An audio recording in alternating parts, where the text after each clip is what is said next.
Welcome everyone to another StarCraft 2 broadcast from the LastPlayerStanding.com's StarCraft 2 Open number 3. I am Anharis, and this is going to be a best-of-3 match series from the quarterfinals between Obsidian, who was actually Inori, a South Korean Protoss player, spawning down in the 6 o'clock position, against the blue Zerg Gosuuser up here in the 12 o'clock position. Now, couple fun facts about both of these players. First of all, we'll start with User up here at the top.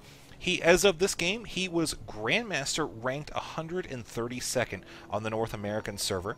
Of course, we are in Season 4, so that's not going to be quite as accurate now, but still, something to keep in mind. Says a lot about the caliber of player that we're going to be watching here today. Likewise, Inori, he is actually the champion from the Last Player Standing tournament number 2. So, fun fact about him, he has not lost a match, set, or game this entire tournament series. This includes the previous Last Player Standing tournament. So this guy is definitely on a roll, and it's interesting because in an interview with him after he won the second tournament, he stated that PvZ is his worst matchup, but that he's trained against Zergs like Lenok, and he has got a lot of experience with that, so he's still a little bit nervous because he's playing in South Korea. I guess there's some latency. He doesn't like using force fields a lot because, again, the lag can't quite get those precise timings, but it does expose him to foreign play and game styles that he would not be able to experience playing on his home server. So he is very excited to be participating in this tournament and others. So definitely going to have an exciting match here today. Let's actually pay attention up here to Gosuuser, where we see him opening up with a pretty traditional conservative play. He's going to be able to get out some Zerglings in anticipation of a probe harass at the natural expansion. I mean, this is just typical against Protoss. Most of the time, you're going to see him pop up there with a probe and try to block this expansion right here. So what Zerg has to do is do the dance around with the drone, hoping that they can get, that clutch hatchery in with the probe running away out of position, or just go the safer route, more conservative play, and end up with fast metabolic boost. And given the fact that we're going to have cross-spawn positions today, I think that Zergling speed will lend itself well to early game containment / expansion harass for the Protoss. And here we actually have Gosuuser saying his fingers feel like logs, and I will not comment on the medical standpoint of that, although I can certainly say I'd imagine that is not very comfortable right now.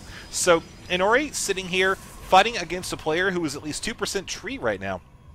That's got to be a advantage of some sorts, I'm sure. But we do have the Zerglings coming over here. Again, this is just denying the expansion harassment. This probe is...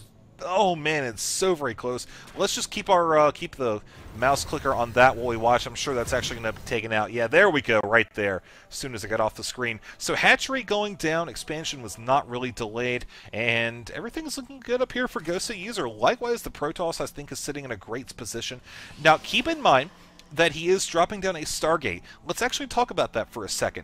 It's most effective when you're spawning close by air, obviously, but on cross positions as well, it can be extremely potent because the Zerg is likely to have a lot of overlords scattered all around the map, way far away, not in a position to be able to retreat back to the defense of queens, spore crawlers, etc. And so likely what the Protoss is going to do is hunt around for overlords like this and possibly send a Void Ray to it. Maybe check out the natural, but when you do that kind of air containment, you typically don't commit too much to harassing directly at an established base because you are very unlikely to see any net rewards unless you commit a serious Air Force to it, like a whole bunch of Phoenix and a couple Void Rays or something like that. But by that time, they're probably going to know and anticipate that you're coming there and have defenses ready. So all around, just a good idea to get map control from the Zerg. You see right now he does have a couple Zerglings over here. He's also has control of the midfield with the Watchtower.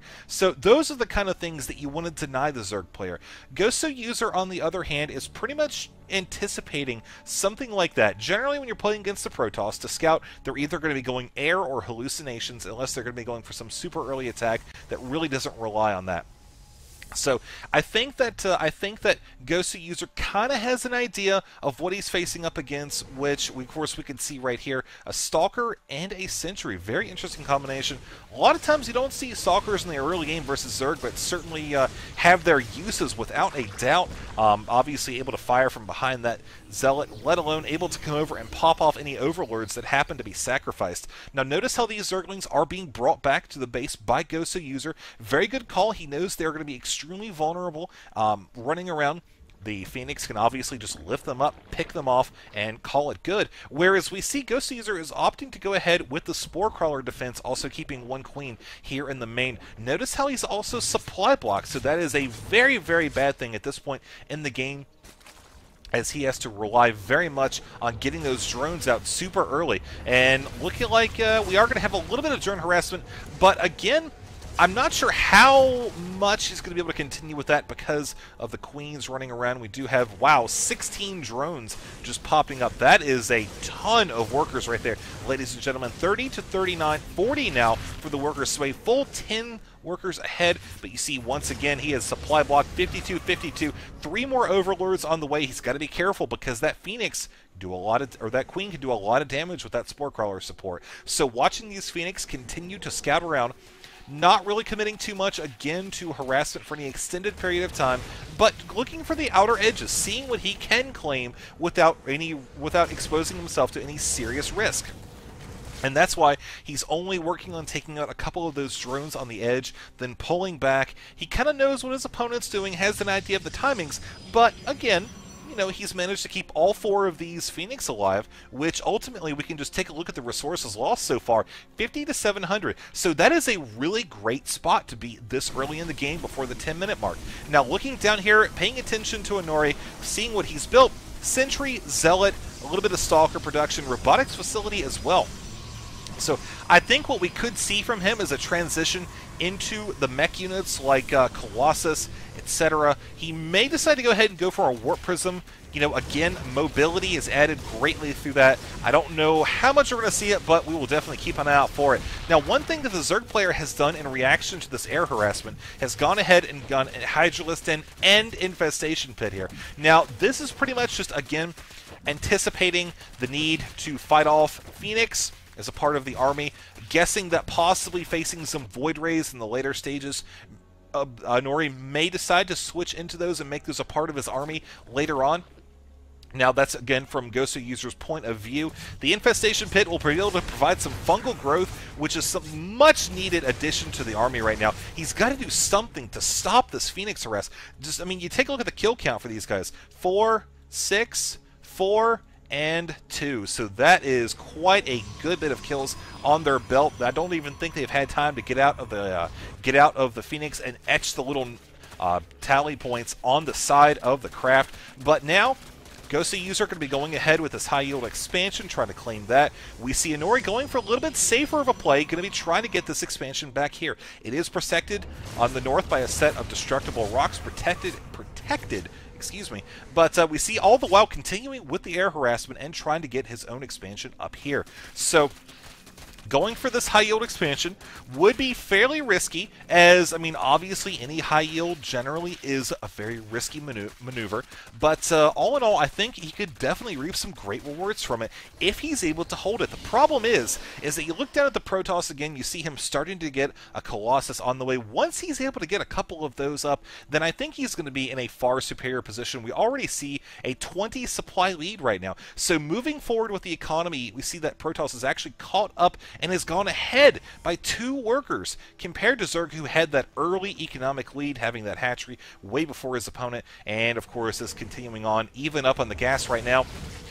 So as far as actual army commitments, we see that 23, 50, 13, 25, you just kind of get an idea of the resources invested into that. And we head back over to the unit station. We see that 5 Sentries, 4 Phoenix, pretty balanced out gateway forces here with that 1 Colossus now in the picture. We do have the range upgrade on the way, continuing to follow these Phoenix around as they are really looking to do a great job harassing. Now, keep in mind what he is actually targeting is very important. He has been working on reducing the gas income because he knows Hydra Infestor, very gas intensive, very difficult to get out a good-sized army without sacrificing something else. In this case, we see he does have a Roach Warren. He's working on the upgrades, but he's been focused on getting Hydra and Fester and the upgrades to go along with it. So his actual direct army is kind of weak right now. He is working on getting more roaches, which are, again, the meat shields. That's that direct army I'm talking about. When I say that, what I mean is the units that will be taking the brunt of the damage. Obviously, when you're fighting against a gateway force with Colossi support, you don't want your Hydralisks and Infestors taking that damage. You want to have units like the roaches, the Zerglings used for kind of containment and restricting mobility, and the Hydras and Infestors to do that heavy AoE/ranged support. And that's exactly what we see Gosuuser going for here, as he is working on 14 additional drones, trying to saturate that expansion up here very quickly. All the while, the Phoenix continuing their harassment. Again, look at the units lost tab now, 150 to 1450. This is the type of harassment that really gives just an cumulative lead later on in the mid to late stages of the game, where if you can pick off 5 workers here, 3 there, 2 there, an Overlord here, an Overlord there, you're going to see that just snowball into a great lead, which right now we see the Protoss actually had a lead for quite some time. Now that Zerg does have the high yield hatchery, also that expansion back there, you're going to see the production go quite a bit. Nice fungal on the Phoenix, and the Stalkers really doing a little bit of damage there to those shields. But now we're seeing that creep starting to get withdrawn. We're going to see that movement restricted a little bit in a couple moments. But Protoss making a very bold move, going for the high yield expansion. Nice force fields going down.